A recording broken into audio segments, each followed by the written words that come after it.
السلام عليكم ورحمة الله. النهاردة هنتكلم على ملف من ملفات البحث الجنائي. ملف بيكشف قضايا كتيرة كانت غامضة. ملف بسببه اتحلت قضايا، وبسببه اتكشف المستور عن جرائم لولا ما كانش تم الكشف عنها. النهاردة هنتكلم عن تقرير الطب الشرعي. تقرير ممكن يكون سبب انه يكسبك القضية، أو سبب إنك أنت بناءً عليه يتم كشف المستور. النهارده هنعرف خبايا تقرير الطب الشرعي وهنوضحها مع بعض ونشرحها. أهلًا بيكم، أنا كريم عيد، بافهمك القانون وبنبسطه مع بعض. أهلًا بيكم. أول حاجة نيجي نعرف إيه هو تقرير الطب الشرعي.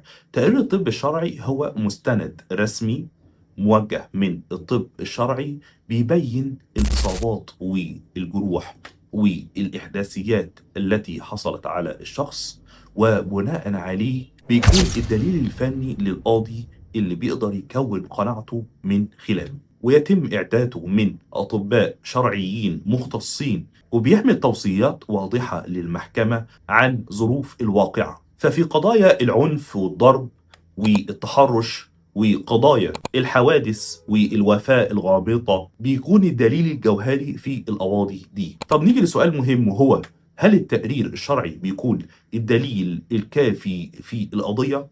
طبعا التقرير علشان يكون كافي في القضية ويكون معتمد عليه في القضية والقاضي ياخده كقرينة، لازم يكون ليه شروط معينة، وهي يكون موثق ومن جهة حكومية، ورقم اتنين يكون شامل للتفاصيل والأحداث الخاصة بالواقعة، رقم ثلاثة يكون مرتبط بتواريخ وأدلة وثيقة الصلة بالواقع. فبعد الشروط دي بيكون التقرير دليل قوي ولصالح المجني عليه، لأن هو أخذ بمعايير الصحة. نيجي بقى نتكلم على شوية أسرار خاصة بتقرير الطب الشرعي. رقم واحد، وهي تفاصيل الإصابة بدقة. بمعنى إيه؟ بمعنى إن لازم التقرير يذكر مكان الإصابة والعمق والحجم وأثر ذلك الاعتداء. فالتفاصيل دي مهمة جدا في تحديد تفاصيل الإصابة بدقة. رقم اتنين، توقيت الإصابة.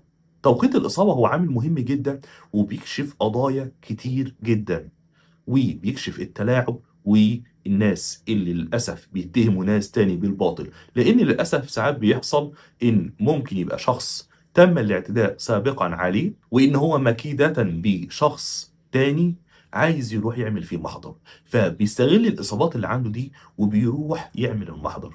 ففي الحالة دي القانون بيجيب لك حقك، لأن تقرير الطب الشرعي السليم والصحيح هنا بيكون في صفك. ليه؟ لأنه هو بيذكر وقت الاعتداء، بيشوف الإصابة دي قديمة ولا جديدة، فعلا حدثت دلوقتي ولا إصابات قديمة وهو جاي يرمي بلاءه عليك. طب نيجي لنقطة مهمة تانية، وهي هل التقرير لوحده كافي في القضية؟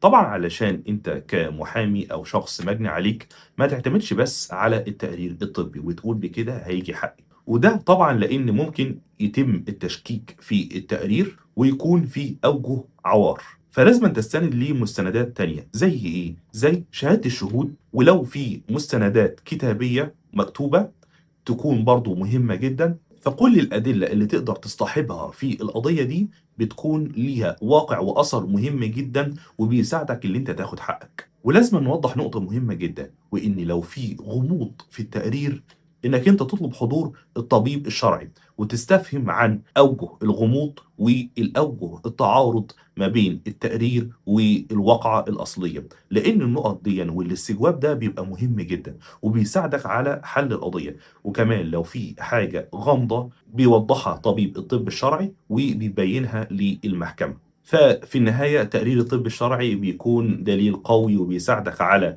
انك انت تكسب قضيتك، او انه ينصرك ويرفع عنك مظلمة معينة. ففي الحالات دي مهم جدا يكون التقرير دقيق ويكون محل صدق، وكمان يكون مربوط بالواقعة محل الاعتداء. فقول لي لو حابب اشرح لك حاجة تاني ابعت لي على الخاص او اكتب لي في الكومنتات والتعليقات، وان شاء الله هشرحها لك واوضحها لك زي ما بنوضح المسائل القانونية. كان معكم كريم عيد.